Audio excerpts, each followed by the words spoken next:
drill. My name is Greta Thunberg. We are living in the beginning of a mass extinction. Our climate is breaking down. Children like me are giving up their education to protests. But we can still fix this. You can still fix this. To survive, we need to stop burning fossil fuels. But this alone will not be enough.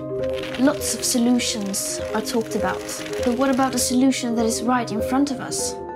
I'll let my friend George explain. There is a magic machine that sucks carbon out of the air, costs very little, and builds itself.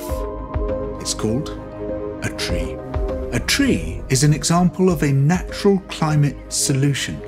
Mangroves, peat bogs, jungles, marshes, seabeds, kelp forests, swamps, coral reefs, they take carbon out of the air and lock it away. Nature is a tool we can use to repair our broken climate. These natural climate solutions could make a massive difference. Pretty cool, right? But only if we also leave fossil fuels in the ground. Here's the crazy part. Right now, we are ignoring them. We spend 1,000 times more on global fossil fuel subsidies than on natural-based solutions. Natural climate solutions get just 2% of all the money used on tackling climate breakdown. This is your money. It is your taxes and your savings. Even more crazy, right now when we need nature the most, we're destroying it faster than ever. Up to 200 species are going extinct every single day. Much of the Arctic ice is gone. Most of our wild animals have gone. Much of our soil has gone. So what should we do? What should you do? It's simple. We need to protect, restore, and fund. Protect. Tropical forests are being cut down at the rate of 30 football pitches a minute. Where nature is doing something vital, we must protect it. Restore. Much of our planet has been damaged. But nature can regenerate, and we can help ecosystems bounce back. Fund.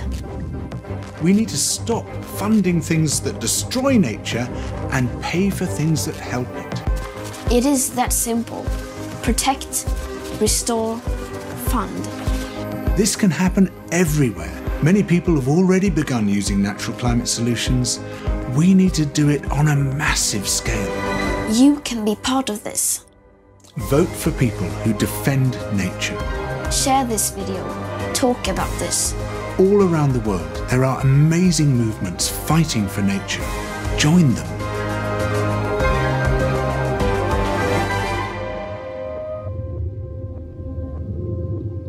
Everything counts. What you do counts.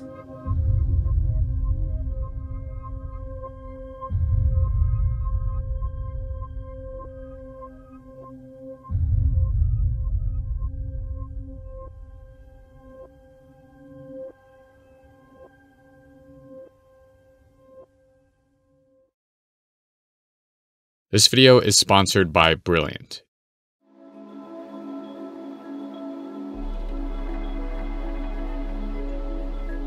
In July 2012, a ship floating off the coast of British Columbia dumped 100 tons of iron slurry into the Pacific Ocean. With this massive injection of iron into the water, the crew, led by an eccentric entrepreneur, Russ George, sought to create an algae bloom that would not only capture carbon, but also spur the growth of salmon in nearby coastal fisheries. Fisheries that the Haida Nation hired Russ George to replenish. The result? A surge in salmon population the year after the patch of ocean was fertilized with iron. And for Russ George, a firestorm of scientific and public backlash that illuminated the ethical, political, and ecological consequences of these seemingly silver bullet solutions to climate change and environmental collapse. The Russ Georges of the world continued to champion these magical techno-fixes as the path forward towards stopping climate change. So today, I'm going to unpack the consequences of these silver bullet solutions with two questions. Are silver bullet solutions realistic? And if they aren't, why do we continue to pursue them? Silver bullet climate innovations run the science fiction sounding spectrum from launching mirrors into space to the holy grail of clean energy, nuclear fusion. That's my fellow YouTuber Adam Levy, who runs the amazingly informative channel Climate Adam, and also happens to have a PhD in atmospheric